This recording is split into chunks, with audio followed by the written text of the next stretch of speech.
हर खबर पर होगी आपकी पकड़। डाउनलोड कीजिए एबीपी लाइव ऐप। देखिए, सबसे पहले हम आपको तस्वीरें दिखाना चाहते हैं। गुरदासपुर से ये जो तस्वीरें आ रही हैं वो हैरान करने वाली है, परेशान करने वाली है, चिंतित, व्यथित और दुखी करने वाली है। गुरदासपुर और रायपुर में आप देखिए कैसे जन सैलाब उमड़ पड़ा है लोगों का। शहीद सतनाम सिंह को सलामी दी जा रही है गुरदासपुर में, और उधर रायपुर में गणेश राम को श्रद्धांजलि दी जा रही है। ये तस्वीरें आज सुबह से जब आने लगी, जैसा मैंने कहा कि मन और दिल व्यतीत हो रहा था। हम क्या जवाब देंगे परिवारों को, हम क्या जवाब देंगे उन तमाम जाबाजों को। आ गया है चीन को जवाब देने का।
तो नायब सूबेदार सतनाम सिंह गुरदासपुर में इस वक्त उनको अंतिम विदाई दी जा रही है।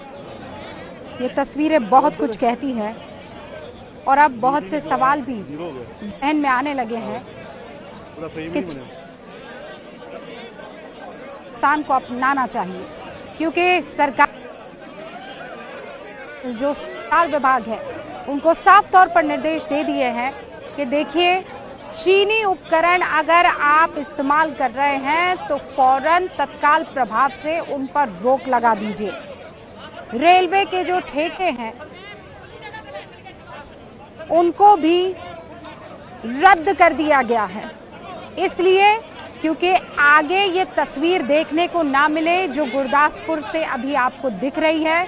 हमने ऐसा क्यों किया है? ताकि आगे कोई और जवान वहां चीन भारत की बॉर्डर पर अपनी जान न गंवाए। हमारे साथ जो तमाम एक्सपर्ट्स मौजूद हैं उनसे मैं आपका तारुफ करवा देती हूं। हमारे साथ लेफ्टिनेंट जनरल संजय कुलकर्णी साहब डिफेंस एक्सपर्ट के तौर पर जुड़ गए। हमारे साथ मेजर जनरल जीडी बख्शी साहब है। प्रबल दास गुप्ता है जो कि स्ट्रेटेजिक एक्सपर्ट है और 1967 के युद्ध पर बाकायदा एक किताब लिखी है, India's forgotten victory over China के लेखक हैं ये। विवेक काटजू साहब हमारे साथ जुड़े हैं, पूर्व सचिव विदेश मंत्रालय के रह चुके हैं, और पिनाक रंजन चक्रवर्ती जो कि पूर्व सचिव विदेश मंत्रालय के। इस वक्त हमारे साथ हमारे रिपोर्टर जुड़ चुके हैं। सीधा हम उनका रुख करते हैं और ये जानने की कोशिश करते हैं, लेकिन उससे पहले मेजर जनरल जीडी बख्शी का मैं रुख करना चाहूंगी। जनरल बख्शी, इन तस्वीरों को देखकर कितना गुस्सा आता है और वो कंक्लूजन क्या है जो दिखाई देता है?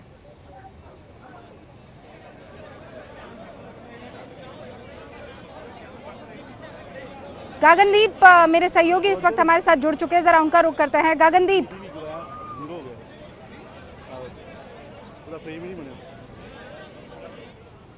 हाँ जी, हाँ जी।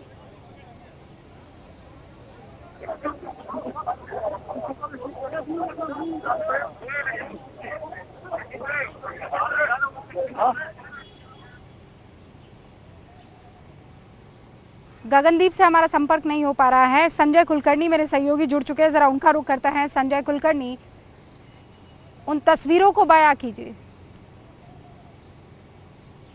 माफ कीजिएगा, लेफ्टिनेंट जनरल संजय कुलकर्णी मेरे जो मेहमान हैं उनका जरा रुख कर लेते हैं। लेफ्टिनेंट जनरल कुलकर्णी, माफी चाहती हूं मैं, क्योंकि मैं स्टूडियो में हूं नहीं, आवाज आने में थोड़ा सा डिले हो रहा है। So with all due respect sir, ये जो तस्वीरें आप देखते हैं, उन तस्वीरों को देखकर मन में किस तरीके का भाव है? वो गुस्से का भाव है, वो लाचारगी का भाव है, वो कौन सा भाव है? वो बदले का भाव है? मैं कहूंगा कि मैं आज आपसे बात कर रहा हूं और इस पोजीशन पे जाके पहुंचा हूं, ये सब उनका, मैं पूरा जो भी मुझे आज शौहरत जो भी कुछ प्राप्त है मेरे जवानों के कारण है। गर्व भी होता है और दुख भी होता है। दुख इसलिए होता है कि इस मतलब शर्मनाक तरीके से, जिस तरीके से चीन ने, हमने उनको इज्जत देने की कोशिश की और उन्होंने हमारे पीठ पीछे छुरा घोंपा, उसका दुख होता है मुझे। और कोई बात नहीं, गर्व, हमें ट्रेनिंग दी जाती है, हम देश की रक्षा करने के लिए बिल्कुल हर समय तैयार हैं, लेकिन इस तरह कि एक देश जो अपने आप को एक पुरानी सभ्यता का गुण गाता है कि हम पुरानी सभ्यता के हैं, ये कोई सभ्यता है? ये तो हैवानगी है, टोटल हैवानगी। उसका दुख होता है। और कोई बात नहीं, जान जाए कुछ नहीं, देश के लिए जाती है, कोई नहीं, गर्व है, हम देश के लिए हमेशा तैयार होते हैं, हमें उसका दुख नहीं है। लेकिन इस तरह बहुत दुख होता है। और आप बिल्कुल ठीक कह रही है, बदले का भाव आता है कि जब पलटन अपने सीओ को गवा देती है, और क्या चाहिए? हम उस पलटन में जो सीओ होता है, आज की तारीख में ज्यादा उम्र नहीं है उसकी, 36-37 साल का आदमी है, छोटा उम्र है, छोटे छोटे बच्चे हैं उसके। तो पलटन के अंदर उसको क्या बोलते हैं? बूढ़ा बोलते हैं। बूढ़ा क्यों बूढ़ा बोलते हैं उसको? क्योंकि वो पूरी पलटन को अपने साथ ले चलता है, अपने बच्चों, अपने पूरे पलटन में सबको अपना बच्चा समझता है, वो उसको अपना बाप समझते हैं और वो उनको उनकी देखभाल के लिए रहता है, हर हमेशा उनके लिए रहता है। और अभी इधर भी देखिए, बाबू कहाँ था? Babu was leading from the front. Babu पहला आदमी था जो उनकी चीन के साथ बात करने के लिए गया। मुझे लगता है चीन ने अपनी संतुलन जो है, मानसिक संतुलन खो दिया है, कहीं बौखला गया है चीन कि हिंदुस्तान के साथ अगर मैं टक्कर लूं तो अगर बगैर हथियार के, जो मुझे खबर आ रही है कि जो अमेरिकन से आ रही है या ग्लोबल टाइम से आ रही है, तो उनके भी काफी लोग मारे गए, 40 से 43 के बीच के आंकड़े बताए जाते हैं कि मारे गए। I don't understand lieutenant general Kulkarni. Lieutenant general Kulkarni, मुझे ये बताइए कि ये जितने भी लोग कह रहे हैं कि बगैर हथियार के हमारी जो पार्टी है पेट्रोलिंग करने के लिए वहां पर चली गई, या ये के लिए अपनी गाड़ियों को लिया या नहीं लिया, तो फिर इतनी तादाद में ये लोग मरे कैसे? ये ऐसे हैं, कैसे मर गए? चीनी से एक आपकी आवाज करते, ऑब्वियसली हम लोग, हमारी तैयारी तो थी ना सर। नहीं, ये ऐसे है, जब आर्टिकल 6 है कॉन्फिडेंस बिल्डिंग मेजर का, 93 से लेकर के 96 और उसके बाद भी ये वेरियस आर्टिकल्स हैं। आर्टिकल 6 पैरा 4 उसमें कॉन्फिडेंस बिल्डिंग मेजर है कि अगर आपको किसी वक्त भी LAC के ऊपर ऐसे कोई बातचीत होती है तो हम लोग लड़ने के लिए नहीं जा रहे उधर, हम उनके साथ हाथापाई करने के लिए जा रहे, हम लोग सिर्फ उधर जाते हैं ये बताने के लिए कि क्या आप इसका उल्लंघन करें, आप कोई चीज है। अगर आपको कोई शक है तो हमारे पास दूसरे साधन है, प्रोटोकॉल है, सब कुछ लागू है। उसका मकसद ये होता है, ये नहीं कि अगर मैं हथियार के साथ जाता हूँ, ये SOP है जो बनी है, अब उसमें तब्दीली आ जाएगी। अब तो क्या हथियार, तो क्या अब वो भी घबराएगा हमारे सामने आने के लिए। लेकिन SOP आज तक क्या रहा है कि जब हम बातचीत के लिए जाते हैं, अमूमन आपने भी देखा होगा, कई बार टीवी बाइट के ऊपर आप देखते हैं कि धक्का मुक्की हो रही है, कोई हथियार कोई चलाता नहीं जिससे कि गर्मा गर्मी में गोली ना चल जाए। नो, पर लेफ्टिनेंट जनरल कुलकर्णी, इसका मतलब तो ये हुआ विश्वासघात किया वो जब तस्वीरें देख रही हूँ, वो बार्ब्ड वायर में लिपटे हुए बेसबॉल, वो लकड़ी के हथियार और उसके बाद वो पत्थर, मतलब उनको देखकर तो गुस्सा आ रहा है कि इससे हमारे सैनिकों पर वार किया गया होगा और उन सैनिकों पर जो बातचीत करने के लिए आए आपसे। ये विश्वासघात मुझे लगता है चीन ने अपना जितना भी गुडविल इस देश में अगर बनाया होगा, कमाया होगा, गवा दिया। हिंदुस्तान में नहीं, पूरे विश्व में जिस तरह से ये महामारी फैली है, उसी तरीके से इस तरह के चीन का जो व्यवहार है वो पूरे विश्व भर में फैल गया कि चीन जो है आज की तारीख में हम लोग साइबर वॉर। आपको एक सेकंड रोक रही हूँ। गगनदीप मेरे सहयोगी जुड़ चुके हैं गुरदासपुर से। गुरदासपुर की वो तस्वीरें आज देखनी चाहिए, बगैर पल के झपकाए आप देखिए, इसे मन में बसा लीजिए। आपकी भी एक जिम्मेदारी है, चीन को कैसे सबक सिखाना है आप अपने हिसाब से सिखाइए, सेना अपने हिसाब से। गगनदीप मेरी आवाज आ रही है आपको या नहीं आ रही है?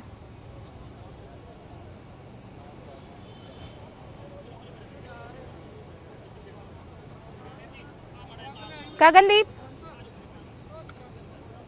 मुझे पता है वहां बहुत शोर है, आप नहीं मुझे सुन पा रहे हैं, लेकिन जितना कुछ अगर आपको इशारों में भी समझ में आ रहा है तो हमें जरा बताइए कि वहां इस वक्त चल क्या रहा है।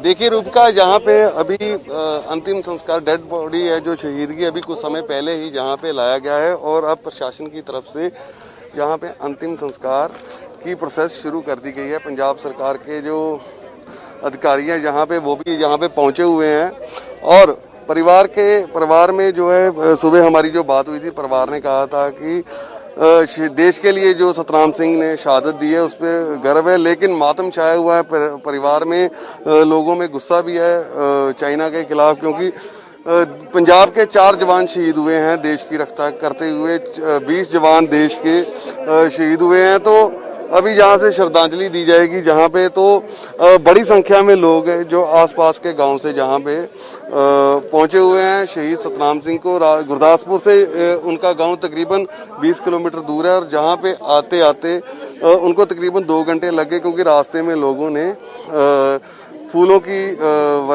वर्षा की इनके ऊपर और शहीद सतनाम सिंह अमर रहे इसके लगातार नारे लगाए जा रहे थे। और अभी लोगों का जो लोगों में गुस्सा है और लोग बार बार यही बात कह रहे हैं कि इसका सबक लोगों को सिखाना चाहिए, कब तक हमारे जो जवान हैं ये शहीद होते रहेंगे। तो जो बताना चाहते हैं सतनाम सिंह का जो छोटा भाई है वो आप कह रहे हैं कि लोग यहाँ पर लगातार इस बात की मांग कर रहे हैं कि कब तक हम इस तरीके की शहादत देखेंगे, हमें बदला चाहिए। हमारे साथ प्रबल दास गुप्ता है, स्ट्रेटेजिक एक्सपर्ट, और फिर आपको बता दूं कि 1967 में जो युद्ध हुआ था उस पर एक किताब लिखी है। सर, आपने उस किताब का नाम दिया India's forgotten victory over China. अब वक्त आ गया है चाइना को याद दिलाने का।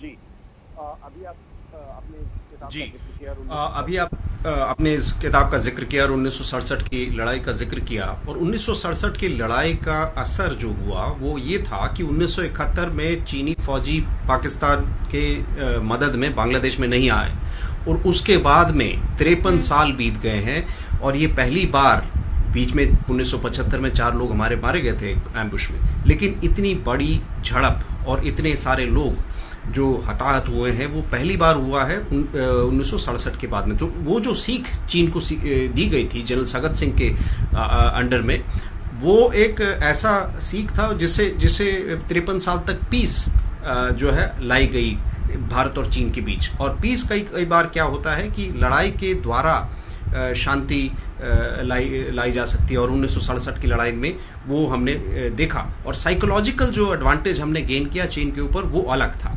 उसके वजह से चीन की फौज ने आज तक इस इंसिडेंट के पहले तक कभी भारतीय फौज के खिलाफ कभी लड़ाई नहीं छेड़ी है। और हमें ये पता है कि भारतीय फौज जो है एक हार्डन्ड फौज है।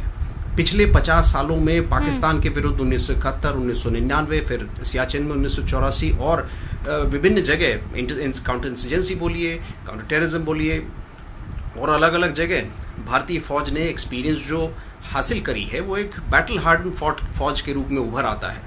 तो ये हमने फौजियों को बिना हथियार के अगर जाने दिया है, वो एक 1900, जैसे जनरल कुलकर्णी साहब ने सही बताया, 1996 के अकॉर्ड के तहत ये आया है। लेकिन हमें ये एक सीख जो 1967 से मिलती है कि जब ही हमने चीनी को एक झड़प में हराया है और उसके बाद में एक लंबा अरसा पीस का लेके आए हैं हम। और ये जो झड़प हुई थी उसमें हमारी विजय तभी हुई थी जब एक सरप्राइज के तौर पर हमने चीन के ऊपर काउंटर हमला बोला, और उस वजह से चीन की फौज जो है आप जिस तरफ इशारा कर रहे हैं, प्रबल दास गुप्ता, आप जिस तरफ आप इशारा कर रहे हैं, 300 सैनिकों को हताहत होना पड़ा था चीन में, चाहे वो नाथुला हो या फिर उसके आगे जहां चोला, अगर मैं गलत नहीं हूं, वहां पर ये जो हताहत किया था चीनी सैनिकों को, हमने भी अपने सैनिक गंवाए थे। लेकिन आप कह रहे हैं उसके बाद एक लंबा जो है पीस का पीरियड आया था।